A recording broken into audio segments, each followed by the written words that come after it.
클럽으로 오신 여러분 환영합니다. 반갑습니다. 반갑습니다. 예, 예. 아이 고맙습니다. 네. 감사합니다. 자, 또 지난 주간에 네. 거대한 또 촛불이 있었고요. 서초동 아, 촛불이 네. 있었고 그 지난 또 목요일인가? 목요일? 목요일에 아, 또 네네. 광화문에서 집회가 10월 있었고. 3일. 예, 네. 예, 예. 하여간 참 오늘 자 신문을 보니까 말이죠. 광장의 새 대결. 그 차원이 아니라 경향신문 아예 뭐 파시즘이라고까지 표현하더라고요. 칼럼에서 네. 근데 나는 있죠? 파시즘을 거기다 갖다 붙일 것인가? 의문이 들더라고요. 내가 아는 파시즘이 뭐 다른 의미가 또 있나? 혹시 그 파시즘은 그쪽 경향신문에 나온 파시즘은 F로 시작하나? 아. 원래 F 아니었어요? F였나 원래? 원래 F였나? 원래 F 아니에요? 파시즘. 네. 파시즘. 아 F였어요? F 아닙니까? 잘 모르겠네. 자 그러면 자 다시. 제가 알고 있는 파시즘은 P 아니었나? 아니 다시. 다시. 예. 파시즘 F 맞습니다. 다시. 내가 이상한 줄 알았잖아. 예. 내가 알고 있는 파시즘은 F인데. 네. 이거는 정말 그렇게 알고 계셨습니까? 야, 가만 있어. 예. 다 꾸룩 났어 지금. 아니 아까 얘기랑 다른데. 한번 웃겨보자고 했는데. 나 참 그. 네. 제가 읽고 있는. 네. 다 보이기 시작합니다 오늘 아침부터. 아침부터래. 다시. 오늘 시작부터. 야, 네. 뭐 그걸 영어로 쓸 일이 있니? 그거를? 그왜 영어 피읍이라고 해요? 왜 피읍이라고 해? 피읍. 뭐 다시 그럼 다시. 예. 네. 아니 근데 그 경향신문은 피읍으로 나와가지고. 아 피읍으로. 네네. 아니 내가.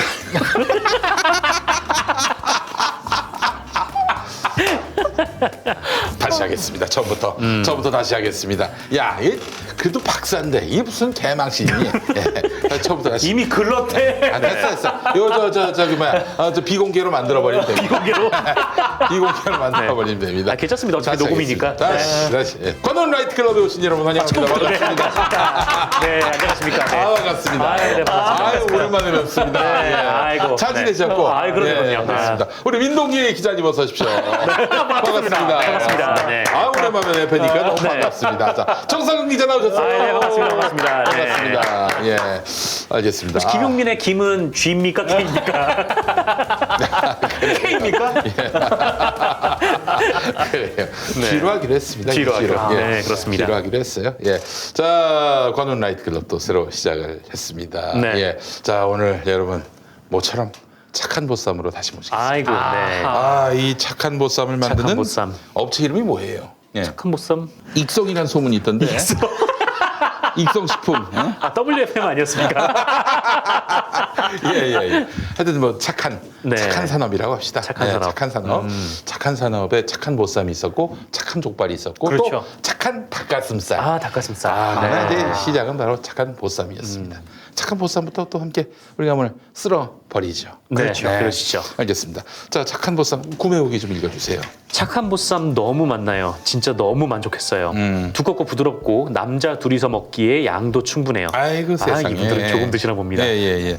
저는 냄비에 부추와 청양고추를 깔고 쪄서 먹었는데요. 대박 만남. 예. 진짜 보쌈 김치만 제대로 구하면 원땡머니 보쌈보다 더 맛있게 집에서 먹을 수 있어요. 진짜 강추. 아이고 세상에. 이런 게 있었고 네. 앞으로도 신뢰하고 주문할게요. 비계가 많다, 후기글이 많아서 고민하다가 주문했는데 너무도 맛있게 잘 먹었어요.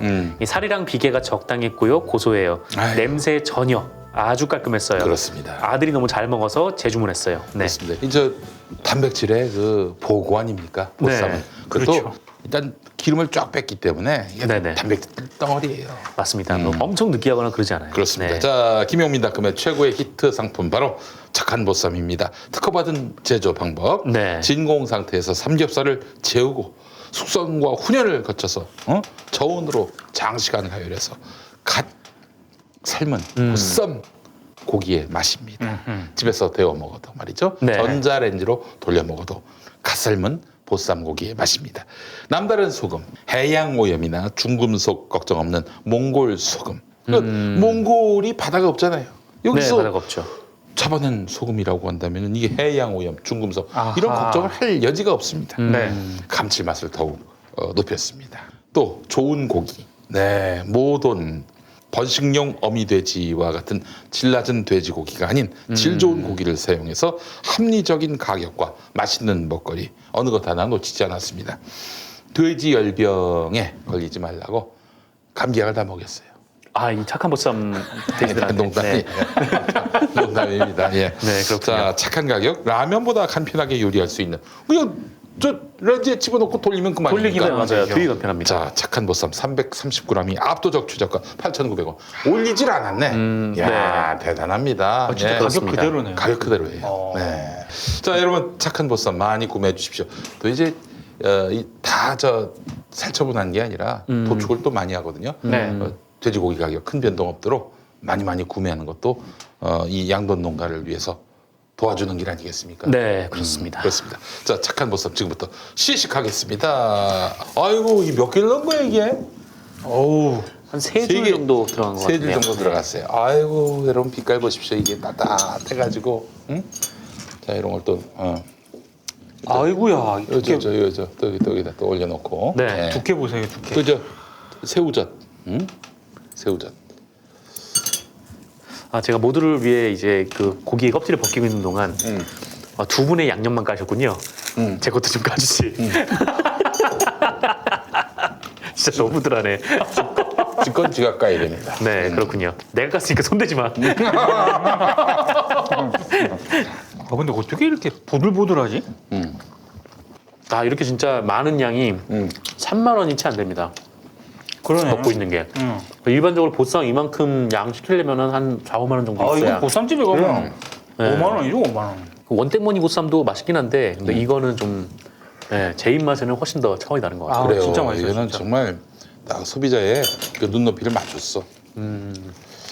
아, 기분 좋네 진짜. 마음이 편안해져요. 네. 아, 저는 처음 이제 그 이 착한 보쌈을 먹을 때 그 충격이 잊혀지지 않습니다. 너무 맛있어서. 착한 보쌈 양념에는 약간 매운 고추가 여기 마늘 그럼 있었네요. 그럼 마늘. 완전 그 진짜 궁합이 좋네. 그렇지. 아 맛있다. 진짜 오랜만에 먹으니까 아, 진짜 이거 오랜만에 먹네요. 술안주에 좋겠죠 이거. 네. 아, 어떤 술이 좋을까? 이거 보쌈 무조건 소주죠. 소주.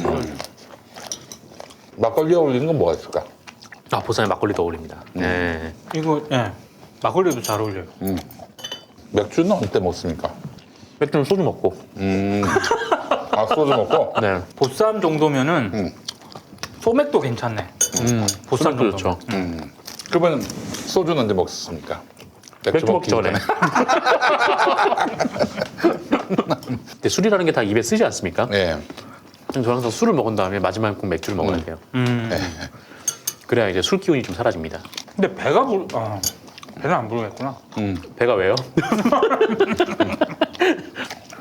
네, 관훈 라이트 클럽 함께하고 있습니다. 이거 저 2부에 광고할 건데 네. 2부 광고는 이미 녹화를 했어요. 2부에 보세요. 광고. 2부에 보세요. 광고는. 네. 자, 오늘 또 본격적으로 이야기를 나눌 텐데 네. 지난 그 토요일 서초동 촛불 얘기를 안 할 수가 없습니다. 그렇습니다. 정말 100% 자발성. 네, 이것이 빛나는 집회입니다. 아마 검찰 내부에서도 광화문에 뭐 엄청나게 모였다. 지금 300만 모였다. 그런 개뻥을 치는데 4천만 모였다는 거기 300만이 모인다는 거는 서울 인구의 3분의 1이 모였다는 건데 네. 말도 안 되는 소리입니다. 네. 예. 200만 모였다고 하면서 나경원이 했던 말이 있습니다. 아니 대전 인구가 150만인데 어떻게 200만이 모일 수 있느냐 이런 얘기를 했습니다. 네. 예. 근데 지들은 300만이래. 네. 근데 얘기 들어보니까 집회 전문가들은 광화문서부터 시작해서 그 광화문 정부종합청사 네. 거기서부터 숭례문까지 거기 꽉 차면 100만이래요. 그럼 당연히 골목길까지 다 차야 되고 그렇죠. 저쪽 그 세문안로 네. 그리고 저쪽 종로 종가까지 그런 때가 이제 12월 초 2016년 12월 초에 탄핵 촛불 촛불 집회. 집회였는데 그때는 또 광화문 좌우로 저쪽 서울경찰청 예전에 이쪽에 맞아요. 거기까지 그 퍼졌어요. 옛 한국일보 사옥까지 꽉 찼거든. 네. 그때 이제 170만 정도 얘기했었어요. 골목마다 다 뭐 사람들도 인산인해를 이뤘고 그럴 때 170만인데 씨발 그날 자유한국당 모인 거 보니까 듬성듬성 저기 시청 밑으로부터는 듬성듬성 모이기 시작했는데 그건 내가 봐도 20만 못 넘어요. 저 그는. 네. 조선일보에 얘기했더만 보니까 꽉 차면 25만이라고. 네. 20만 못 되고 그리고 이제 대략 그 지금 그 듬성듬성 앉은 거 보니까 20만도 못 넘을 것 같아. 아마 10만 조금 넘을까 말까 뭐 그 정도. 그러나 이 서초동 같은 경우는 꽉꽉 들어찼는데 지난 토요일 같은 경우 틀림없이 100만은 넘습니다. 100만은 넘고 한 200만 가까이 될까? 뭐는 진짜 어림잡아서 얘기하는 건데 하여간 중요한 건 뭐냐면은 동원되지 않고 자기 발로 온 사람들. 그렇죠. 그러니까 동원됐다면 자유한국당 당원협의회 지역마다 할당량 그거 채운 거 그리고 또 대형 교회에서 교인들 불러 모은 거 또 빤스가 동원한 거 뭐 이런 거 치면은 동원자가 훨씬 많다고. 동원자 빼면은 내가 봤을 때 10만 이하예요. 네. 예? 근데 이쪽은 어떻습니까? 100% 자발적 네. 자기 발로 온 사람들이에요. 그러면 이게 어떤 곳에서 더 위력이 있는지는 검사들이 다 알아서 판단할 겁니다. 네. 둘 다 무시하려고 하겠지 겉으로는. 그러나 속으로는 엄청나게 부담을 느낄 겁니다. 서초동 자기 코앞까지 몰려온 이 시민들. 이런 시민들의 그런 어떤 열정과 또한 구호 같은 것들 그들이 가볍게 여기진 않을 거예요. 그런데 나는 궁금한 게 왜 이른바 한결의 경향은 이거를 폄훼하지 못해서 난립니까? 또 파시즘 얘기까지 나왔어요. 난 파시즘을 여기다 갖다 쓰는 건가? 파시즘이 한국 특히 진보적 지식인들은 남발을 해요 너무. 그리고 특히 이제 대중들이 자발적으로 이렇게 집회를 하거나 강력한 응집력을 발휘할 때 유난히 그 뭐 일상의 파시즘이라는 둥 뭐 그러니까 누군가를 자꾸 권력으로 만들어 가지고 권력자로 뒤집어 씌워 가지고 막 패기 좋게 만들어. 자기들은 약자로 포지셔닝하고. 아니 저는 그러니까 조국을 지금 권력자로 막 얘기하면서 저 사람은 왜 두둔하지? 저 사람 도덕적으로 흠결이 있는 사람인데 왜 두둔하지? 이러면서 막 조국은 두둔할 가치도 없는 사람이다. 그러면서 씨발 그 조국 가족들에 대해서 그냥 아주 집단으로 사륙하는 그런 상황에 대해서 그냥 못 본 척 이런 그 애티튜드를 보이고 있어요. 그러니까 그 경향신문에서 기고된 그 칼럼을 보면, 그러니까 조국 이른바 그 서초동 앞에서 검찰 개혁을 외쳤던 많은 그 시민들 있지 않습니까? 그 시민들에 대한 시각이 어떠한지가 저는 대략적으로 알 수 있다고 봐요. 그러니까 조국 수호라는 그 캐치프레이즈만 보이는 거죠. 그러니까 문재인 대통령을 지지하는 골수 지지파. 그다음에 친조국, 친조국 지지파들. 그래서 흔히 말하는 이 정상적인 어떤 상식적인 판단이 안 되는 아주 강경한 문파들. 이런 시각이 밑바탕에 굉장히 깔려 있더라고요. 그러니까 이 광장에 모인 사람들을 파시즘이라고 얘기한다면 파시즘은요 권력, 국가 이걸 보위하기 위해서 정말 이성이고 나발이고 다 집어치우고 맹목적으로 국가와 혹은 정부를 또 지도자를 추앙하고 맹종하는 사람들을 말하거든요. 네. 그러니까 지금 서초동에 모인 사람들이 그런 사람들이라는 거야. 이게 말이 되는 소리입니까 그게? 파시즘의 남용이죠. 파시즘이라는 단어의 남용. 저는 그래서 그렇게 생각합니다. 지금 왜 조국 수호라는 말에 대해서 불편해하시는 분들도 있고 그렇지만은 저는 이 진위는 그거라고 봐요. 조국 수호라는 외침은 검찰청사 앞에서 하는 건 니들이 지금 하고 있는 수사는 조국 죽이기다. 근데 우리는 조국을 수호한다. 이렇게 얘기한단 말이에요. 그들의 행태에 대해서 전곡을 찌르면서 비판할 수 있는 상징적인 넉자가 바로 검찰 개혁이면서 조국 수호예요. 네. 조국 수호야.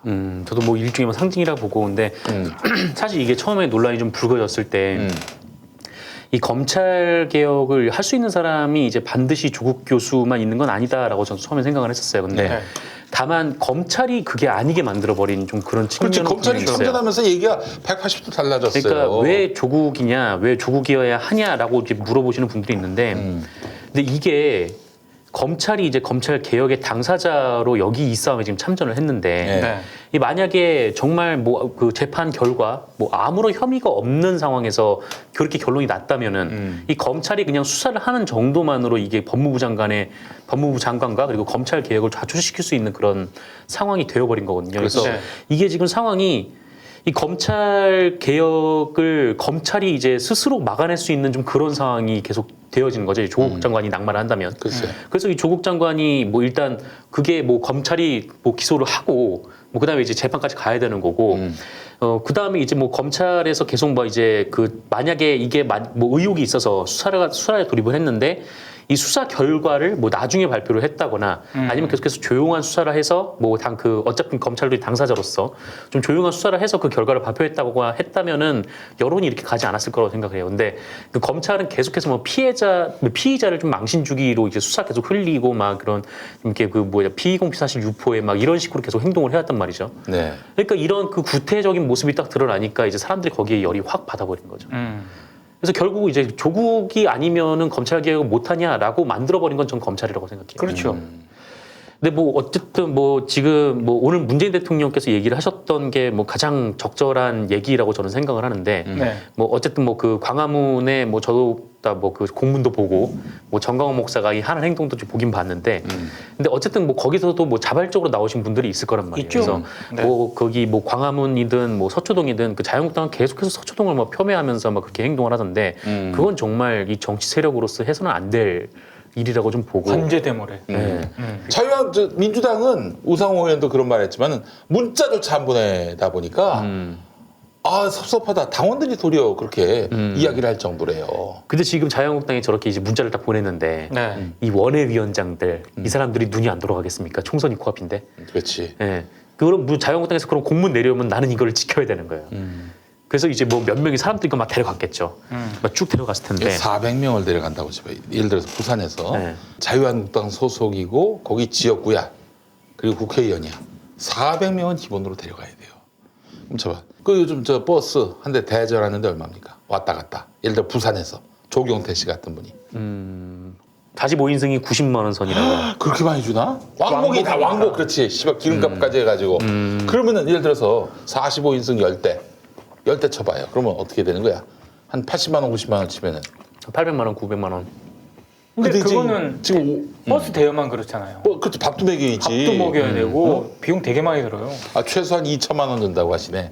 그게 한 400명을 부산에서 데려간다. 아우 엄청 2천만 들죠. 네. 야 이러니 죽으려고 하는 거지 진짜. 아유 내년에 배지 한번 달아보려고. 네. 그 2천만 원을 어디서 다 조달을 하지? 그 위원장이 그걸 그냥 다. 뭐 위원장이 뭐 내는 경우도 있고 뭐 당원들끼리 모으는 경우도 있고. 이 400명을 말이죠. 400명을 이제 모은단 말이에요. 검찰이 그 수사를 해야 사람을 다 된다. 태워야 되잖아. 그 사람들 보고 당신들이 돈 내고 갑시다.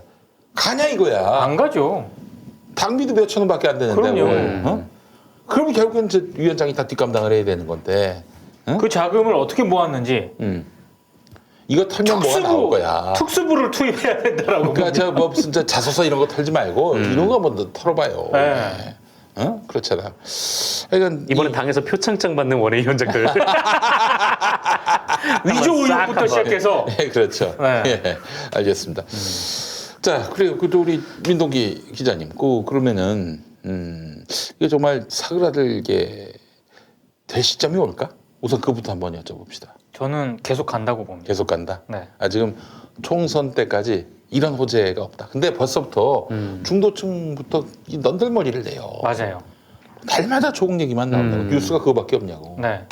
힘들어하죠. 그 뉴스에 별로 관심 없는 사람들은 이 조국 뉴스 나오는 것 자체가 굉장히 좀 스트레스고 아마 그것 때문에 또 그 반대하시는 분들도 꽤나 있을 거예요. 아니요, 저 조국 장관은 이 너무 과도하게 검찰로부터 탄압을 받고 있다. 이렇게 생각하는 분들도 지금 이 기사를 유쾌하지 않아요. 아 그러니까요. 예. 뭐 저희 이번 주말에 부모님하고 여행 갔잖아요. 네.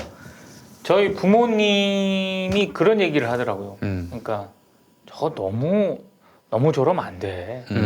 그 몸도 안 좋으시고 그러시는 분이 그 한마디에 모든 게 다 저는 그 응축돼 있다고 보거든요. 저 사람 한 사람을 가지고 지금 나라가 저렇게 다 털고 저렇게 하면 안 된다고. 네. 네. 알겠습니다. 하여간 요즘에 그래서 이제 언론들에 대한 불신은 갈수록 더해가고 있고요. 네. 예. MBC가 요즘에 굉장히 뜨고 있습니다. MBC 중계처 있는 곳에 제가 거기 가서 앉아가지고 저 집회 참석했는데 네. 와 MBC 기자들이 8시 돼가지고 리포트를 하는데 와 사람들이 몰려들어가지고 잘한다 MBC 잘한다 MBC 막 이러면서 맞아요. 막 격려하고 막 박수 보내고 와 예전에 언제 때였더라 2016년만 해도 그런 분위기가 아니었죠. 그렇지 그때 8년이었다 2008년. 광우병 예. 촛불 광우병 쇠고기 반대 촛불 집회 당시에는 MBC가 뭐 거의 뭐 마봉춘 네네. 막 환대를 받았는데 10년 만에 다시 지지를 받게 된 거예요. 아 참. MBC가 이렇게 갑자기 다시 부활하게 된 뭐 이유가 있나요? 그래서 제가 이제 MBC를 좀 취재를 했습니다. 네. 일단 MBC 뉴스가 최근에 제가 이제 그 전에는 잘 안 봐가지고 근데 한 2주 정도 항상 저는 이제 만약에 저녁 방송 뉴스를 라이브로 본다면은 JTBC를 봤거든요. 네. 근데 어느 순간부터 조국 장관에 대한 이 국면이 들어선 뒤부터 JTBC가 자꾸 이제 불편해지더라고요. 그래서 이제 자연스럽게 채널이 MBC로 갔는데 MBC가 잔잔하게 보도를 잘합니다. 그래서 뭐 서초동 검찰개혁 집회 때도 시민들이 환호를 해주고 이래서 뭐지 해가지고 이제 좀 MBC 취재원들한테 좀 취재를 했거든요. 지금 JTBC라든가 관훈을 또 많이들 봐요. JTBC라든가 한겨레라든가 이런 데서는 흔히 말하는 시니어 주니어들 간에 이 조국 사태를 어떻게 볼 것인가를 두고 차이가 있지 않습니까? 근데 MBC는 이게 없어요. 그게 굉장히 차이점이 있더라고요, 보니까. 그래서 이게 왜 없느냐 내가 물어보니까 MBC는 경험이 있더라고요.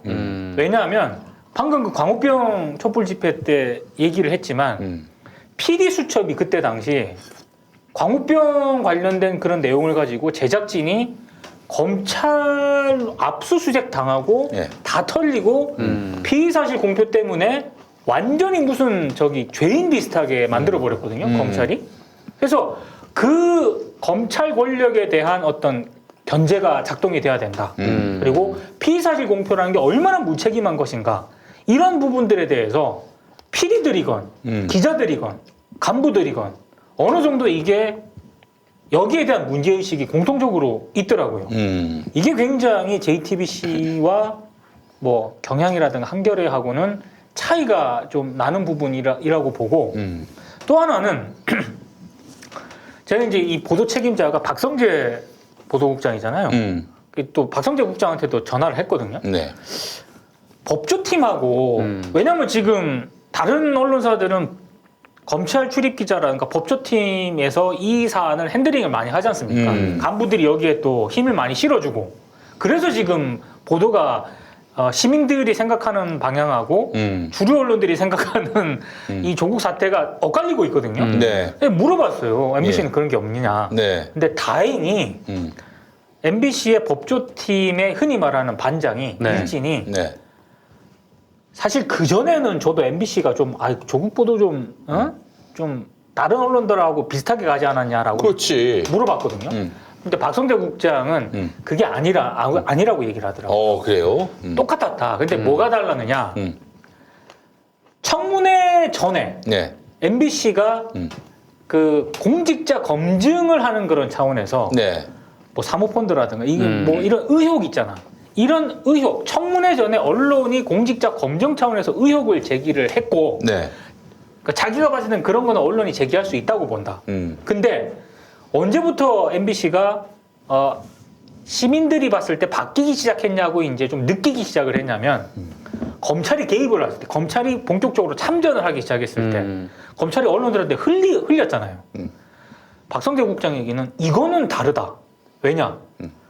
청문회라는 어떤 그런 그 공직자 검증 과정에서 언론이 어떤 조그마한 의혹을 가지고 그걸 제기를 할 수 있는데 검찰이 이 국면에 뛰어들어서 피의 사실을 마치 사실인 것처럼 흘리고 이걸 언론이 그대로 받아 쓰는 문제는 청문회 앞두고 언론이 의혹 제기하는 거하고는 차원이 다르다. 그럼요. 근데 그 지난번에도 누차 얘기했잖아. 검찰이 참전하면서 이거는 네. 확실하게 조국 편을 들어야 되겠구나라고 마음 먹었어요. 조국이 이뻐서 좋아서가 아니야.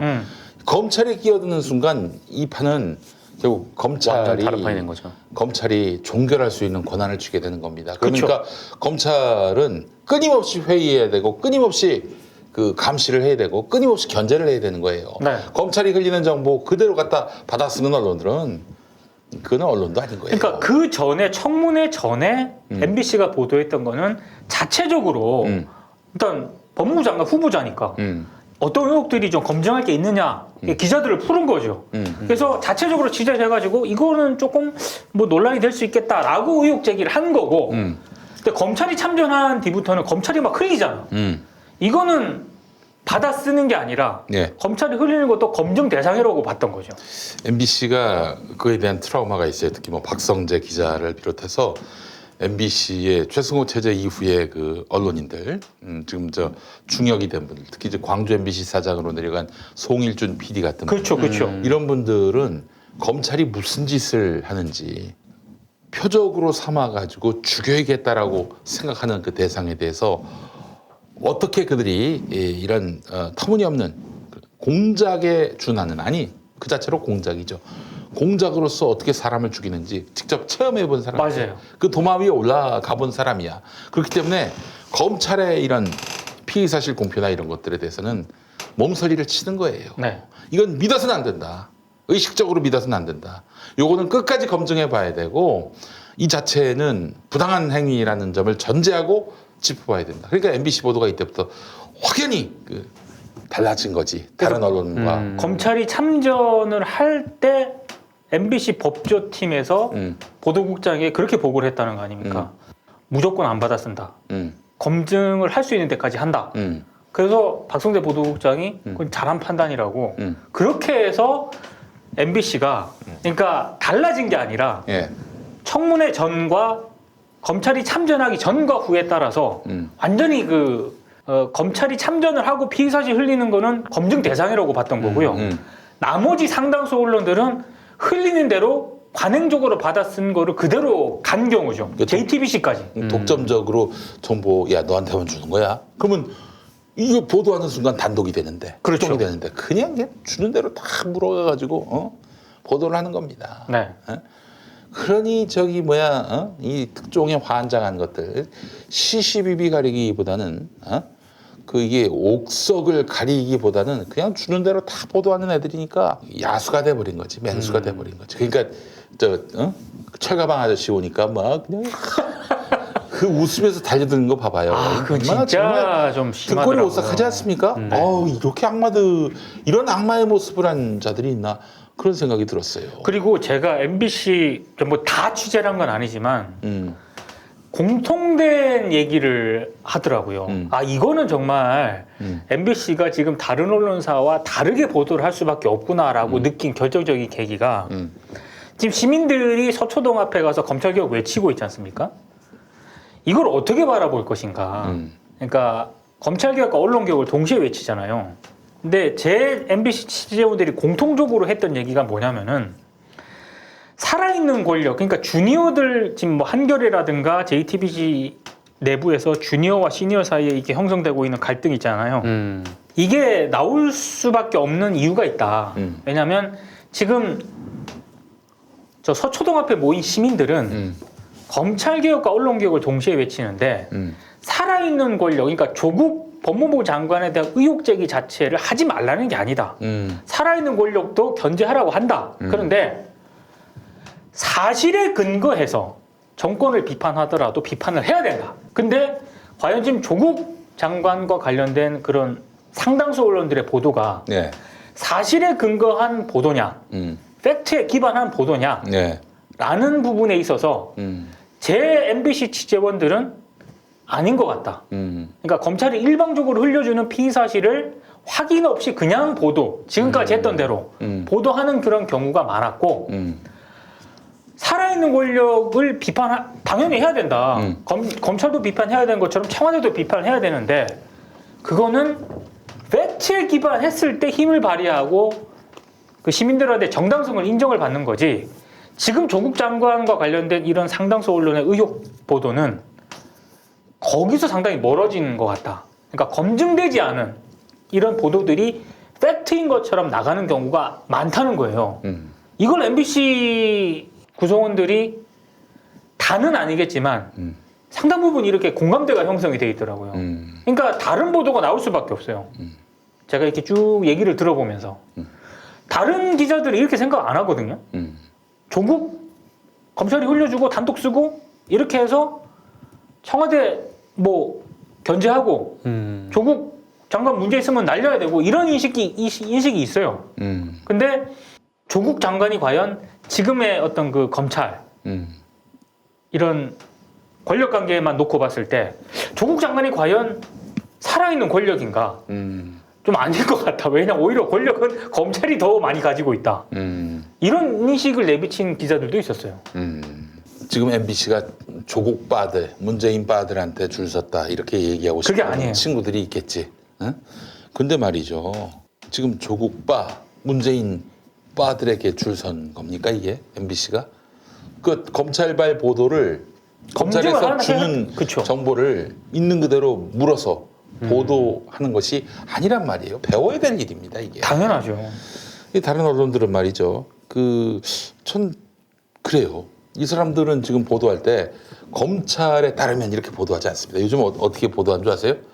법조계에 따르면. 법조계도 아니야. 법조계 등에 따르면. 법조계 등에 따르면. 법조계 등에 따르면은 등은 모든 대상을 다 포괄하거든요. 그럼 김용민한테 물어봐도 법조계 등에 따르면 내가 한 얘기가 법조계 등에 따르면 이렇게 표시가 될 수 있는 거예요. 왜냐? 맞아요. 법조계 등, 응?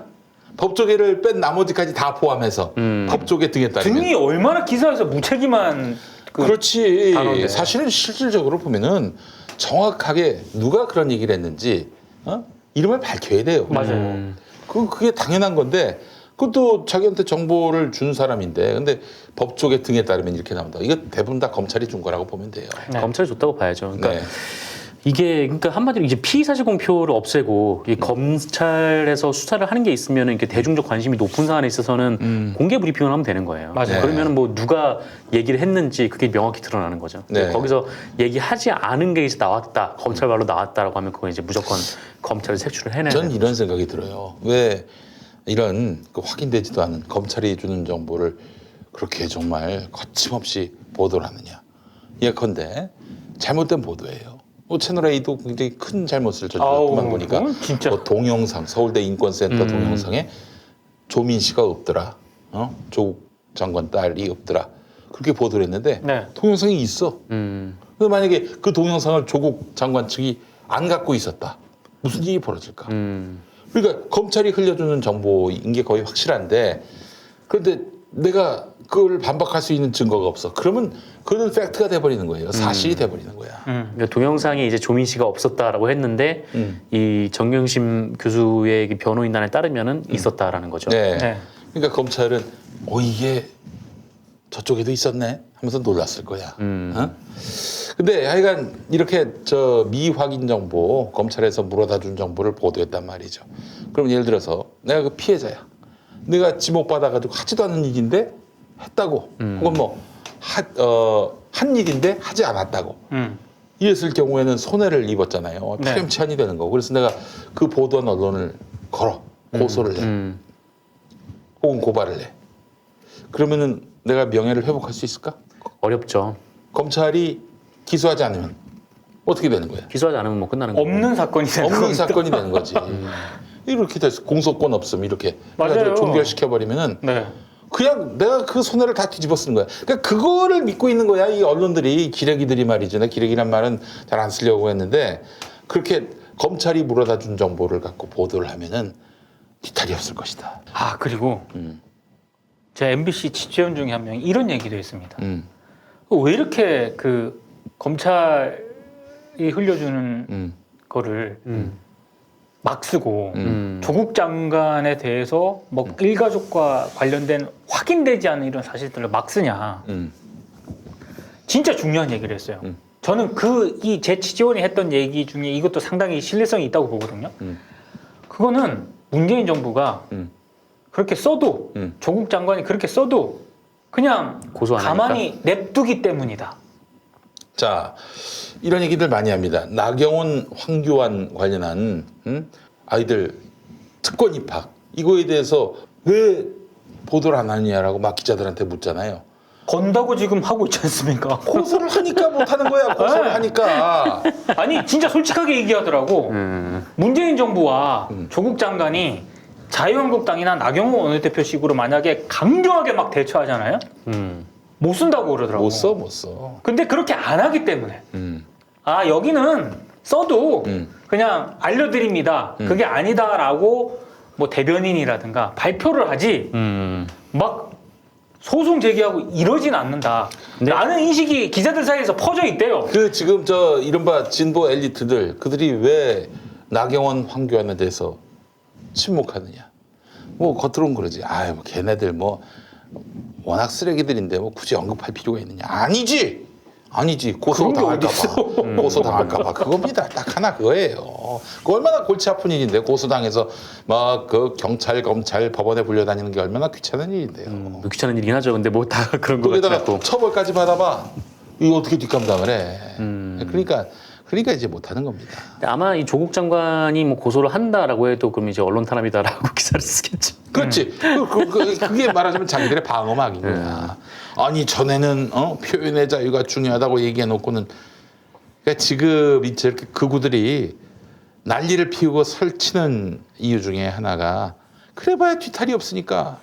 아 근데 앞으로 MBC는 상당히 주목을 해도 될 것 같습니다. 이게 왜냐하면 그 MBC 기자 중에 이런 얘기를 하더라고요. JTBC는 앵커의 뉴스였다. 그러니까 손석희 앵커가 사실상 주도적으로 끌어갔잖아요.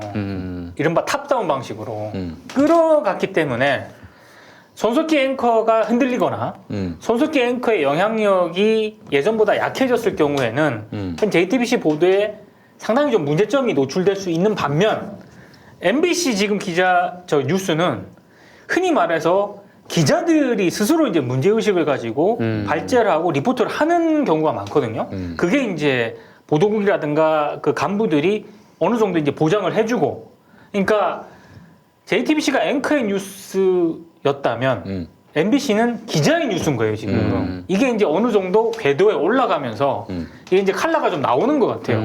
그래서 이게 뭐 갑자기 뭐 표변하거나 이런 게 전혀 아닌 것 같고, 제가 지금 취재를 해본 결과 요 컬러가 이제 상당 부분 갈 거라는 생각이 들어요. 그래서 MBC 뉴스를 좀 주목을 해볼 필요가 있다. 제 취재에 따르면. 이게 MBC의 변화가 야 이게 조국 그 장관을 딴 데는 다 까는데 우리는 안 까는 걸로 가자. 먹히네? 이게 아니라는 그게 거야. 아니에요. 이게 아니야. 굉장히 오랜 시간 동안 공을 들였고 실험을 했고 바꾸려고 노력을 했던 거예요. 지금 MBC의 구성원들이 말이죠. PD 수첩 때 10년 전 MB 정권 때 그 모진 탄압을 받았잖아요. 아, 그렇죠. 그리고 또 저기 거의 1년은 못 되는군요. 뭐 어마어마한 시간 동안 파업하면서 공정방송 투쟁을 벌였던 그런 주체기도 했고요. 그러니까 그들이 그 시간을 허투루 보낸 게 아니에요. 네. 나름대로 고생하고 고민하면서 걸어온 세월이라고. 그래서 우리가 다시 뉴스의 주도권을 회복할 때는 바른 뉴스를 한번 만들어 보자 이렇게 마음 먹었던 그런 분들이에요. 그러니까 여러분 한번 믿어주시고요. MBC 저기 주진우 계속 쓰고 있잖아요. 그렇죠. 스트레이트. 스트레이트. 네. 그나저나 저기 뭐야 국정감사철을 맞아서 네. 자유한국당 정용기 의원님이 김용민이가 출연료 얼마 받아가냐고 KBS 쪽에다가 자료를 내놓으라고 그랬답니다. 아이고. 아마 이제 조만간 여러분 저의 선행이 네. 드러나게 될 겁니다. 저는 이게 꼭 공개가 되었으면 좋겠습니다. 존나 염가에 제가 봉사하고 있다는 것이 공개가 돼서 네. 그걸 계기로 오히려 올라가는 거 아니야? 아니야 그렇지 않아. 네. 이 이상 더 올라갈 수가 없을 것 같아. 진작에 더 올려달라고 할 걸 땅을 치고 통곡을 하고 있습니다. 예. 그래요. 이런 거에 지금 저 김용민이나 김어준이나 존나게 돈을 많이 받아간다. 공영방송에서 편파 방송하는 주제에 그렇게 지금 얘기하고 싶은 모양인데 여러분 김용민이가 KBS 라디오 KBS 1라디오 청취율을 기록을 만들었습니다. 우리나라에서 제일 먼저 생긴 방송이 KBS 1라디오예요. 그 역사를 새로 쓴 사람이 바로 김용민입니다. 근데 염가에 봉사하고 있다는 것이 이제 조만간 뭐 좀 드러나게 될 뭐- 겁니다. 근데 쥐들이 공개하기 싫으면 또 괜히 이거 공개했다가 선행이 드러나면 어떡해. 그래서 그렇죠. 감출 수도 있지 않겠는가. 아니, 그래서 뭐- 지금 공개를 하시는 게 어떻겠습니까? 예. SBS보다 적게 받습니다. 아, 그런가요? 네. SBS보다 적게 받아요. 예, 그렇습니다. 이거 참 KBS는 뭐 그렇고 다치더라도 TBS에 색깔이 아주 확실하잖아요. 네. 김어준 그리고 우리 누구야 배우 김규리 씨 김규리. 그리고 이은미 씨도 진행하고 네. 주진우도 진행하고 색깔이 확실하잖아요. 예. 방송은 그렇게 나가야 되는 겁니다. 예, 방송은 그렇게 나가야 되는 건데 하여간 이들을 표적 삼아 가지고 이들이 과하게 과하게 지금 대접받는다, 대우받는다 뭐 이런 걸로 한번 밀고 가고 싶은 모양인데 근데 항상 국감 때마다 있었던 일이기도 해요. 네. 그래. 그래서 KBS는 국감을 받기 때문에 출연료를 막 올리고 싶어도 못 줘요. 심지어는 제가 그 부산에 지난주 공개 방송을 갔는데 말이죠. 부산국제영화제. 네, 공개 방송 갔는데 네. 제가 이 엉덩이 뼈가 아파가지고 특실을 타지 않으면 탈 수가 없어요. 네. 일반실로 가면은 내가 그냥 연체동물이 돼서 열차에서 내려올 수밖에 없습니다. 네. 그래서 어쩔 수 없이 특실을 탔는데 너무 비싸잖아 이게 사실은 네. 부산까지. 특실은 비싸죠. 그래서 내가 그냥 그 교통비는 안 받겠다고. 이게 내가 그냥 지불하겠다고. 그럼 알았어요. 어차피 일반시라면은 2자리를 예약해야 되지 않습니까? 아니야. 야 엉덩이 들어가. 막 쑤시고 가면 들어간다고. 형 들어가요? 네, 들어가. 안 들어가는 거야. 근데 KTX를 같이 한번 타고 간 적이 있거든. 네. 네, 들어가더라고. 그렇군요. 그래요. 하여간 뭐 저기 뭐 좀 국정감사 또 김용민이의 이름이 나오는데 제 액수를 제가 알지 않습니까, 여러분? 그 저기 너무 놀라진 마세요. 저희가 이제 국민 TV 이야기를 지난번에 한번 했는데 네. 네. 국민 TV 관계자가 점잖게 저한테 찾아와서 여러 가지 좀 얘기를 해주셨는데 일단 제가 잘못 얘기한 게 있어요. 국민 TV에 그 빚이 생겨가지고 뭐 늘어나고 있다는 식으로 얘기를 했는데 지금 재무제표상으로는 빚이 없다. 빚이 그래요? 없다 이렇게 얘기를 했어요. 뭐 그런 얘기로 해가지고 정정하겠습니다. 예, 뭐 그분이 그렇게 얘기했는데 거짓말이겠어. 예. 빚은 없다. 네. 그러나 점점 사실은 좀 어려워져 가는 것만은 사실이고. 예. 그래서 제가 국민 TV 이야기한 김에 이거 어떨까 싶어요. 미디어 오늘이 지면 신문으로 굉장히 역할을 많이 하고 있는데 네. 국민 TV가 그 영상으로 미디어 비평 매체가 되는 건 어떻겠는가. 지금 뭐 이 상황에서 뭐 진짜 뭐 이런 다른 방송들 흉내를 내봐야 뭐 따라갈 수 있겠어요. 경쟁력이 없지. 그러니까 미디어 비평 분야에 특화된 그런 컨텐츠를 생산하는 협동조합으로 가게 된다면은 길이 보이지 않겠는가 하는 생각이 들어요. 뭐 그러려면은 몇 가지 전제 조건이 있는데 우선 전문인이 미디어 비평과 관련해서 그냥 간판 얼굴이 아니라 실질적으로 그 일을 선도하고 주도할 수 있는 그런 전문가가 간판에 나서야 되고 또 그 손과 발이 될 수 있는 여러 스태프들, 전문적인 스태프들이 있어야 될 것이고 아울러 그 일단 경영과 관련해서는 편성과 관련해서는 전권을 부여를 해서 안정적으로 운영할 수 있도록 도와주는 이런 방식으로 부활의 접점을 만들어 보면 어떨까 하는 생각이 들고요. 네, 제가 그래서 사실은 좀 국민 TV가 잘 돼야 한다는 입장이고 또 지금도 조합비를 내면서 묵묵히 응원하고 있는 입장에서 그런 말씀을 드리고 싶어요. 예, 일단 빚은 없는 상태지만은 이제 미래를 만들어야 되는 그런 상황이거든요. 그러니까 뭐 딴 데서 하는 거 흉내내지 말고 미디어 비평 매체로서 영상 매체로서 미디어 오늘이 하는 거를 영상으로 만드는 거예요. 예, 이렇게 해서 확실하게 차별하면 어떻겠는가 하는 그런 생각을 네. 해보게 됐습니다. 예. 기